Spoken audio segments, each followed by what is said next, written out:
দিদা ঠাকুমার থেকে শেখা একটি পুরনো রেসিপি হলো ঝিঙে আলুর পোস্ত, যেটি আমরা কিন্তু নিরামিষ হলেও ভাতের সঙ্গে বেশ মাখিয়েই খাই। নমস্কার বন্ধুরা, ঘরোয়া স্বাদে বেঙ্গলি রান্না চ্যানেলে আপনাদের স্বাগত জানাই। আজকের রেসিপিটি হলো ঝিঙে আলুর পোস্ত, যেটি একদম নিরামিষ। এটি করার জন্য যা যা লেগেছে, দুটো শুকনো লঙ্কা, একটু আদা বাটা, আর নিয়েছি তেজপাতা। সামান্য কিছু উপকরণ দিয়েই করব। আর নিয়েছি সর্ষে আর পোস্ত বাটা। এখানে নিয়েছি ঝিঙে, আর এখানে নিয়েছি আলু। এরকম ছোটো ছোটো করে কেটে নিয়েছি। সামান্য কড়াইতে একটু তেল দিয়ে দিলাম। একটু গরম হয়ে গেলেই দিয়ে দেবো আগে থেকে কেটে রাখা আলুগুলো কিন্তু একদম ডুমো ডুমো করে কেটেছি। একটু ভালো করে তেলে নেড়ে নিতে হবে। সামান্য একটু লবণও অ্যাড করে দিলাম। দেওয়ার পর ভালো করে একটু সামান্য লাল লাল হয়ে গেলেই কিন্তু তুলে নেব। ঠিক আমি যেমন ভাজছি তেমনটাই করতে হবে। একটু লাল লাল হয়ে গেলেই আমি কিন্তু তুলে নিয়েছি। তারপরে আবারও কড়াইতে সামান্য তেল দিয়ে দিলাম। তারপরে একটু ঝিঙেগুলো একটু ভালো করে ভেজে নিতে হবে। আর মনে রাখতে হবে, ঝিঙের থেকে যেহেতু জল বেরোয়, তাই এটি ফ্লেম রাখতে হবে মিডিয়াম টু হাই রাখলে খুবই ভালো। তো জল বেরোনোর কোনো ব্যাপারই থাকবে না।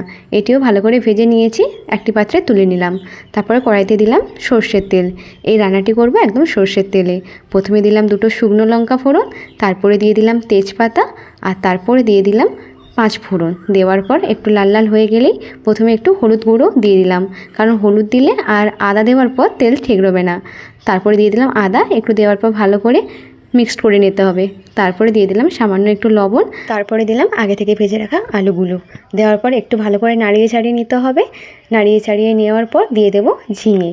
দেওয়ার পর এটিও ভালো করে একটু নাড়াতে হবে। প্রায় 5 থেকে 7 মিনিট কিন্তু মিডিয়াম টু হাই ফ্লেমেই এটি নাড়াতে হবে। ঝিঙে থেকে যেহেতু জল বেরোয়, যার জন্য কিন্তু মিডিয়াম টু হাই ফ্লেমেই করতে হবে, যাতে ঝিঙের থেকে জল না বেরোয় আর একদম সুন্দরভাবে মিক্সড হয়ে যায়।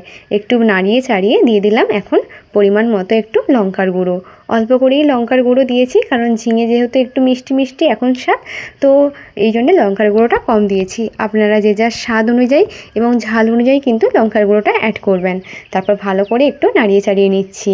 বেশ কিছুক্ষণ নাড়ানোর পর এখন জল দিয়ে দিলাম। পরিমাণ মতোই অল্প একটু জল দিয়েছি। জল দেওয়ার পর আরও কিন্তু 7 থেকে 10 মিনিট ঢাকা লাগিয়ে রেখে দিচ্ছি। এখানে দেখুন ঝিঙে থেকে বেশ জল বেরিয়েছে। এরপর আগে থেকে বেটে রাখা সর্ষে এবং পোস্ত বাটা দিয়ে দিলাম। দেওয়ার পর একটু 5 থেকে 7 মিনিট আবারও কিন্তু মিডিয়াম টু হাই ফ্লেমে রেখেই এই জলটাকে মেরে দিতে হবে, যার জন্য আর ঢাকা লাগালাম না। এখন দেখুন পুরোপুরি রেডি হয়ে গেছে ঝিঙে আলুর পোস্ত।